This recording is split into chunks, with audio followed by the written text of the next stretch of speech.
So I've been in a relationship for a little over 3 years now. We started dating the end of my senior year of high school, and he was a junior in high school at that time. So then obviously I graduated in May, and come August I was heading off to school, which was 6.5 hours away. So that put us into a long distance relationship pretty early on of being us. So that was definitely a struggle for us. But in the end, I've realized that like so many good things actually came from that year apart.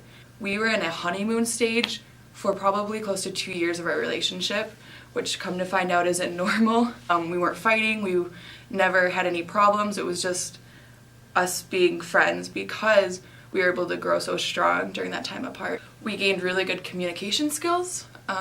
During that year, we learned that we needed to talk every day, but we didn't need to talk for hours every day. You know, even if it was a quick call as I was walking back from class, we could just say hi and we missed each other. Or if it, maybe on the weekends we had time to sit down and just talk about the week and what happened. And we still had our space to have our own lives and our own places, but we still worked together. So that was really good for us. And then we learned how to miss each other. And that was something that hurt, but that it made us stronger in the end. I was a long way away from him, so I couldn't go home every weekend, but it was helpful. So it made us learn how to be apart and how to have our own lives, but then we were still growing together in this weird sort of way.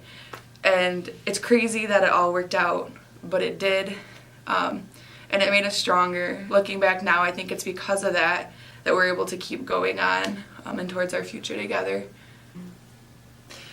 Is it okay to date a non-Christian guy?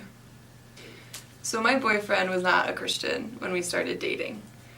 He was a super nice guy, and that's what gained my attention. And everybody at school, everyone in the town knows that Tyler is a great guy. It won me over, but it didn't win my parents over at first. My dad's a pastor, and so he was worried about his daughter. About a week into us dating, when he knew that, okay, like, my daughter is a boyfriend, he sat me down and he said, guard your heart, because he didn't want me falling in love with a guy that wasn't a Christian, because that would become a lifelong commitment and a lifelong of problems. He's seen different students in his life who went on to marry non-Christian guys, and he sees those girls going to church with their kids without dad every week, and he didn't want me to have to go through that. It was hard for me. I mean, it became something I had to tell my boyfriend and say, like, if this is going anywhere, like, I need you to look and, like, just come to church with me.